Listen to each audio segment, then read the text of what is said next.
The numbers don't reconcile. Sherron Watkins said it quietly, alone at her desk on the 50th floor, staring at a spreadsheet that had stopped making sense an hour earlier.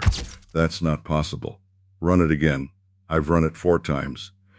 The debt isn't on the balance sheet. It's just gone. Where did it go? It didn't go anywhere. It's hidden. Days later, word reached the company's chief financial officer that a mid-level vice president had gone over his head, straight to the chairman, with concerns about the very financial structures he had personally built. He was furious in a way people who worked near him would later describe carefully in depositions in courtrooms. "Get her out of here tonight," he reportedly said, and by morning her laptop was gone, her office was gone, and Sherron Watkins had been quietly relocated 33 floors down to a stripped, forgotten corner of the building with nothing to do.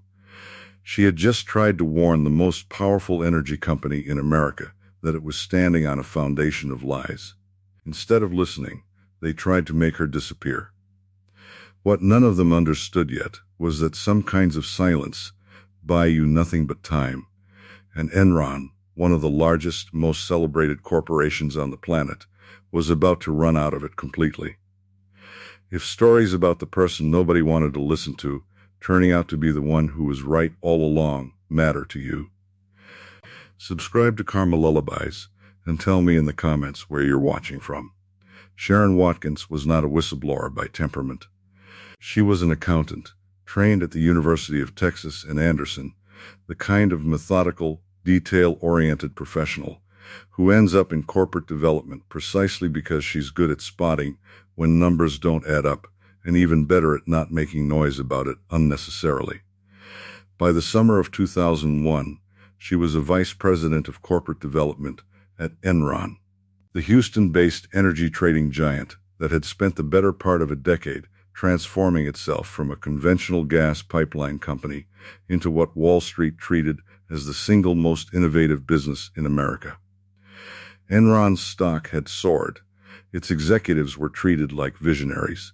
Business schools were writing case studies about its trading strategies before anyone had bothered to check whether the strategies actually worked the way the company claimed they did.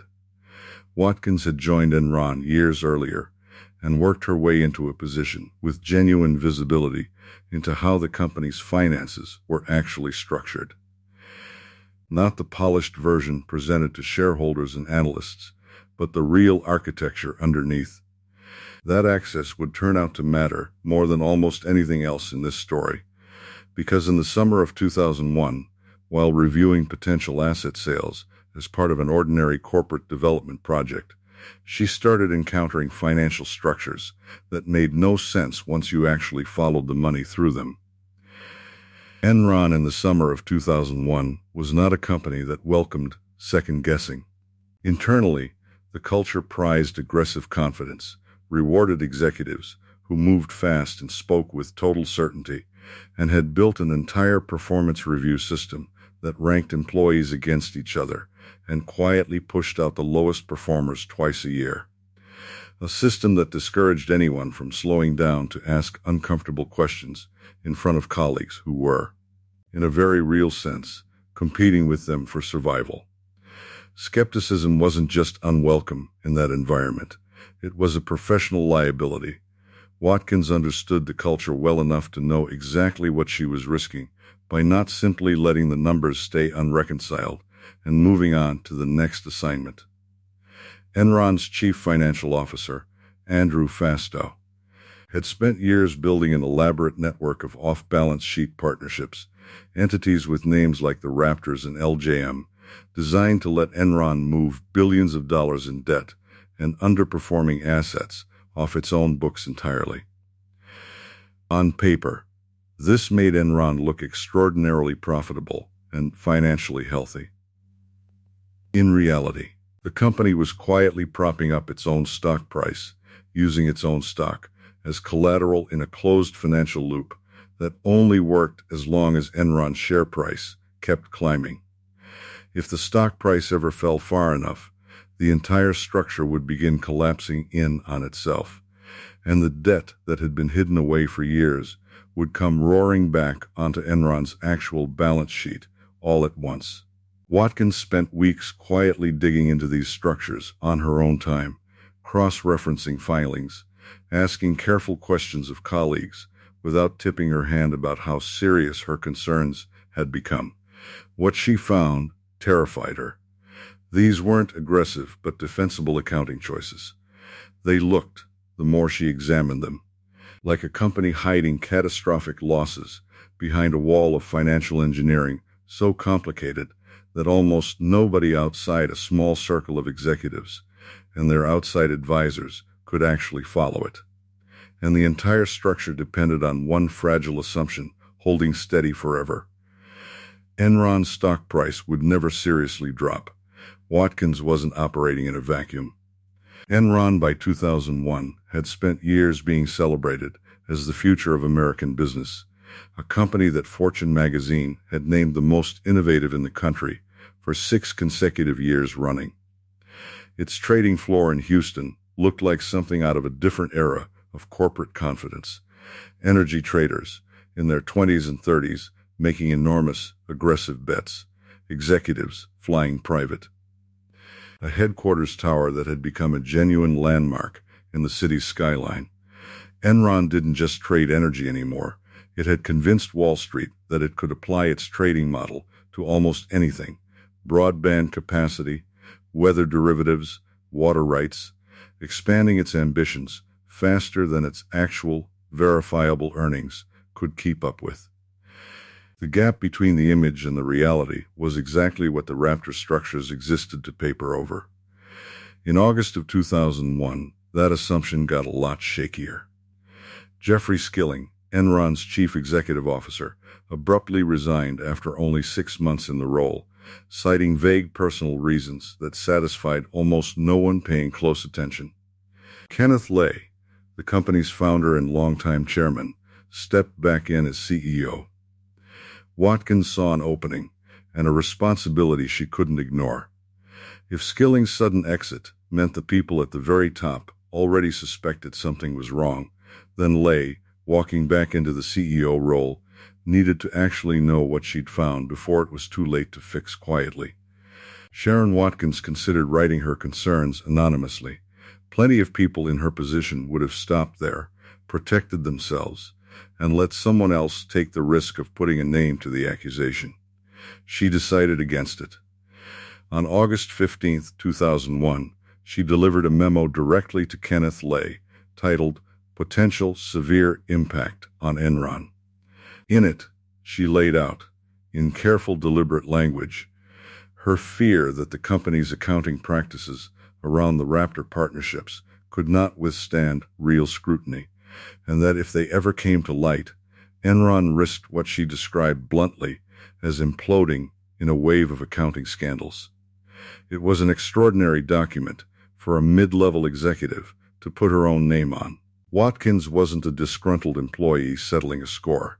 She was, by every account of people who worked alongside her, a company loyalist, someone who genuinely wanted Enron to survive and had built her career there. The memo wasn't an attack. It was a warning, delivered with real professional risk attached, from someone who still believed, at that point, that the company could correct course if the right person understood the full picture in time. If you want to see exactly how Kenneth responded to that memo and what happened to Sherron Watkins in the days that followed, stay with this one and make sure you're subscribed to Karma Lullabies so you don't miss what comes next. Kenneth agreed to meet with her. On the afternoon of Wednesday, August 22, 2001, Sherron Watkins sat across from the chairman and newly reinstated CEO of Enron for just over half an hour and walked him through what she'd found. She explained how the Raptor entities owed Enron enormous sums of money that existed only on paper, sums that could realistically only ever be repaid using Enron's own falling stock as collateral. A structure that worked only as long as nobody ever needed the actual cash. She told him plainly that the arrangement could not survive close outside scrutiny. By most accounts, listened. He didn't dismiss her outright in the room, But listening and acting turned out to be two very different things inside Enron that August. Rather than launching an aggressive, independent internal investigation immediately, Lay's response was to bring in outside counsel, the law firm Vinson and Elkins, the same firm that had already provided legal advice on structuring several of the very partnerships Watkins was now flagging as dangerous. It was, in hindsight, a little like asking the architect of a building to investigate whether the building was structurally unsound. What Kenneth Lay did next mattered just as much as what he didn't do, because word of Watkins's meeting didn't stay contained to the executive floor for long.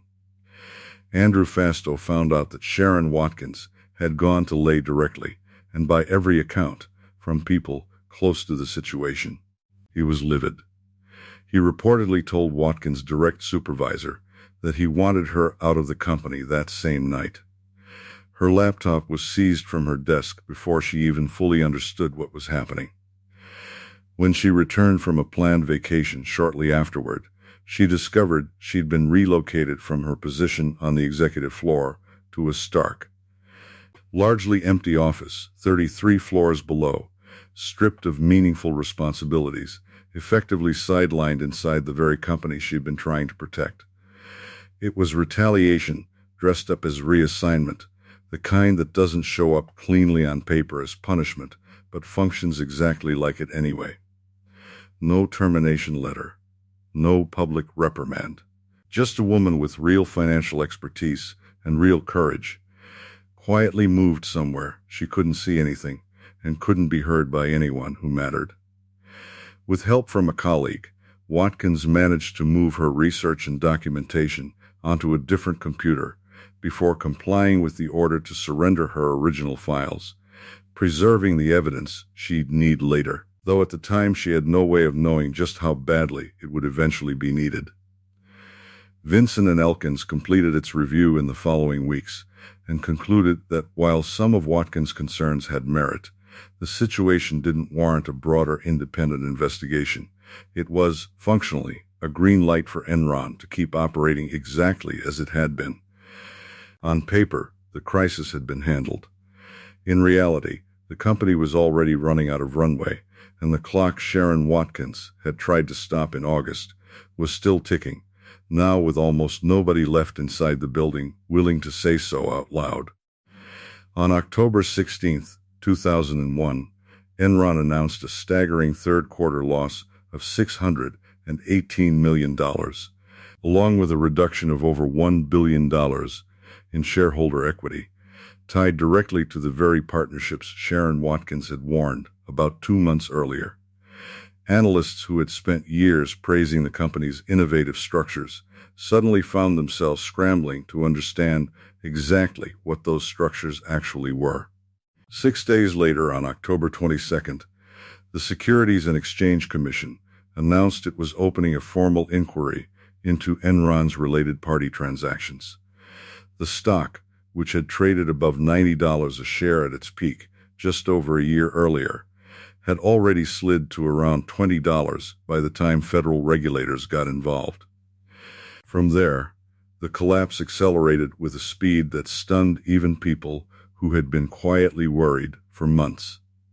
Enron was forced to admit it had overstated its earnings by roughly $586 million, going back to 1997, essentially confirming, in slow motion and under regulatory pressure, exactly what Watkins had tried to warn Lay about privately in August.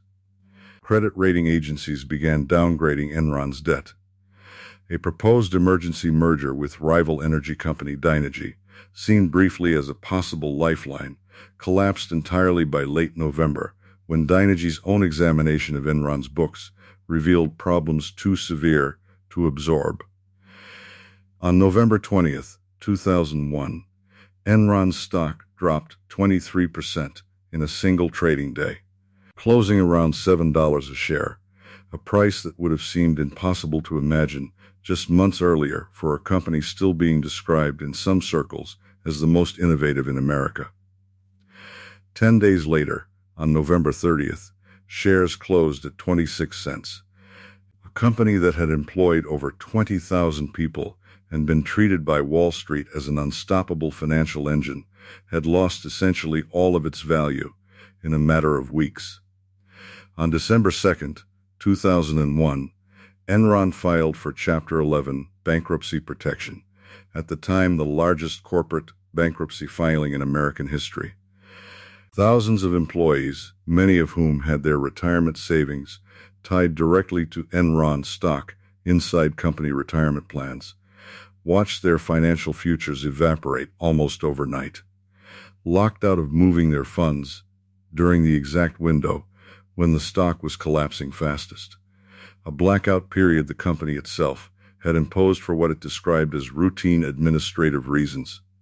Executives at the very top of the company, the ones who had access to information Watkins had tried to surface months earlier, had in many cases already sold significant portions of their own personal holdings before the worst of the crash.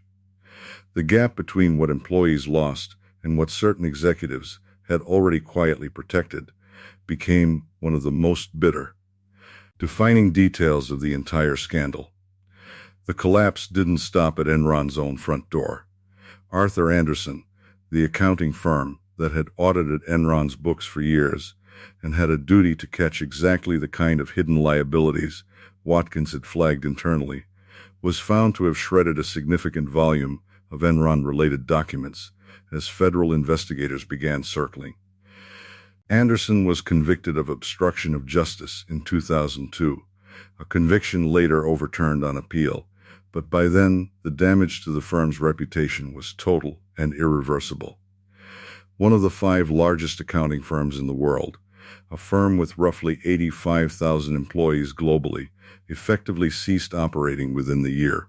An entire second company destroyed as collateral damage from the same structures Sherron Watkins had tried to warn a single chairman about in a single meeting that lasted barely half an hour.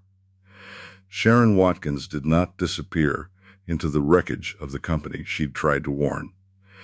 As the scale of the fraud became public, her August memo, the one Kenneth had received, reviewed, and effectively set aside, became one of the central pieces of evidence in understanding how much leadership had actually known and when they had known it. In February of 2002, Watkins testified before Congress, describing in detail what she'd found, when she'd raised it, and how the company had responded by sidelining her rather than confronting the truth. Her testimony helped shape public understanding of the scandal in a way few other individual accounts managed to. She wasn't describing abstract accounting failures. She was describing a specific, documented moment where a warning had reached the top of the company in writing, in person, with enough detail to act on, and had been functionally shelved in favor of outside counsel, with a conflict of interest and a conclusion that suited everyone except the truth. Lawmakers on the committee pressed her on why she hadn't gone further, hadn't gone public sooner, hadn't done more to force the issue in August. Watkins answered plainly that she had used every internal channel available to her at the time, that she had believed, perhaps naively, that putting the truth directly in front of the chairman would be enough. It hadn't been. That admission, delivered without theatrics, in a congressional hearing room, did more to explain how corporate fraud actually survives inside large institutions than almost any other single piece of testimony given during the entire scandal. At the end of 2002, Time magazine named Watkins, alongside 2 other whistleblowers who had exposed corporate and government failures that same year, as its Persons of the Year, a recognition that placed her August memo permanently into the historical record of the scandal. She stood on a magazine cover that December, next to 2 other women who had each, independently, in completely different industries, made the same basic decision she had. Tell the truth, in writing, with your name attached, even when the institution around you would clearly prefer that you didn't. This is the part of the story where the truth finally catches up to everyone who tried to bury it. If you're not subscribed to Karma Lullabies yet, now's the moment. Because what happened to the men who dismissed Sherron Watkins is exactly the kind of reckoning this channel was built to cover. The collapse of Enron didn't just destroy a company. It destroyed the people who had built the structures Watkins tried to warn everyone about, though the reckoning took years to fully arrive. Andrew Fastow, the chief financial officer who had reportedly demanded Watkins be removed the same night she went to lay, was indicted on charges including fraud and money laundering. He eventually pleaded guilty and cooperated extensively with prosecutors, ultimately serving roughly 6 years in federal prison. Jeffrey Skilling, the CEO, whose abrupt resignation in August 2001 had first prompted Watkins to escalate her concerns to lay, was convicted in 2006 on multiple counts, including securities fraud and conspiracy. He was initially sentenced to more than 20 years in prison, though his sentence was later reduced on appeal, and he was ultimately released in 2019 after serving over a decade behind bars. Kenneth Lay, the man who had sat across from Sherron Watkins for half an hour in August 2001 and chosen outside counsel with a conflict of interest over a genuine independent investigation, was convicted in May 2006 on multiple counts of fraud and conspiracy related to his role in the collapse. He died of a heart attack that July, before he was formally sentenced, and because of the legal principle that applies when a defendant dies before final appeals are exhausted, his conviction was ultimately vacated. He never spent a single day in prison for what happened at the company he'd founded. There is something almost unbearably fitting about the fact that the one person in this entire story who tried, in writing, with evidence, through the correct internal channel, to stop the disaster before it happened, was the one who ended up having to explain herself under oath before Congress. While the man who received her warning and chose to look the other way walked out of that August meeting and simply continued running the company for months afterward as though nothing at all had been said to him. Enron's collapse, arriving alongside a handful of other major corporate accounting scandals in the same period, permanently changed how American companies are required to handle financial oversight. In July 2002, Congress passed the Sarbanes-Oxley Act, sweeping legislation that overhauled corporate accounting standards, dramatically increased penalties for financial fraud, and created new federal protections specifically designed to shield employees who report corporate wrongdoing from the kind of retaliation Sherron Watkins experienced firsthand. It is difficult to overstate how directly Watkins' own experience shaped the protections that followed. She had done everything correctly. She'd gathered real evidence. She'd delivered it through the proper internal channel, in writing, with her own name attached, directly to the chairman of the company. And the institutional response had been to seize her laptop and move her to an empty office, 33 floors down. Sarbanes-Oxley exists, in significant part, because lawmakers looked at exactly that sequence of events and decided the law needed to make it much harder for the next Sherron Watkins to be quietly buried by the next Andrew Fastow. The law required chief executives and chief financial officers to personally certify the accuracy of their company's financial statements under real personal legal liability, closing off the exact kind of plausible deniability defense that had let Enron's leadership claim for months that they hadn't fully understood what their own subordinates were doing. It established new independent oversight of the accounting industry itself, a direct response to what had happened at Arthur Andersen. And it created explicit federal whistleblower protections for employees of publicly traded companies who report suspected fraud, protections that simply didn't exist in any comparable form when Sherron Watkins walked her concerns into Kenneth Lay's office in August of 2001. Every corporate whistleblower who has safely reported financial fraud in the 2 decades since owes at least part of that safety to a warning that, at the time it was given, protected almost no one at all. There's a version of this story where Sherron Watkins simply stayed quiet. She could have. She had a good job, a comfortable career, and absolutely no obligation, professionally or legally at that point, to put her own name on a memo warning the most powerful man in the company that his empire was built on a lie. Staying silent would have cost her nothing in August of 2001. It's tempting, looking back with everything we now know, to treat her decision as obvious, inevitable, the only reasonable choice. It wasn't. It was a genuine risk, taken by someone with far more to lose than to gain, at a moment when the easier, safer, more career-preserving choice was sitting right there in front of her. Kenneth Lay had every resource in the world available to him in that meeting. Outside counsel, internal legal teams, decades of relationships, and institutional credibility. He used almost none of it to actually verify whether the woman across the table from him was right. He used it instead to manage the discomfort of hearing something he didn't want to be true. That choice, made over the course of a few weeks in the late summer of 2001, didn't just cost him his own reputation, and eventually his freedom on paper, before his death intervened. It cost thousands of employees their retirement savings, and it cost the company he'd spent decades building its entire existence. Sherron Watkins went on to write and speak publicly about corporate ethics and financial oversight for years afterward, turning what had been forced silence into a long, deliberate second act built entirely around making sure the next warning, wherever it came from, would be a little harder to bury.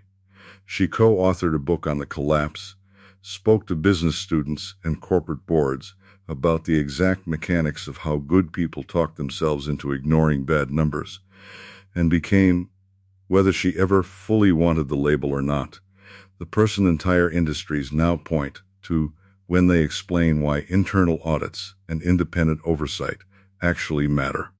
She never got her old office back on the executive floor. She never needed it. History didn't remember the floor she was demoted to. It remembered the memo, the meeting, and the fact that when an empire told her to disappear, she checked the math one more time, made sure she was right, and refused. If Sherron Watkins' story reminded you that one person telling the truth can still matter, even when the people in power don't want to hear it, tell me about it in the comments. And if you want more true stories about the quiet people who turn out to be right the whole time, subscribe to Karma Lullabies, because this is exactly what we do here every single week.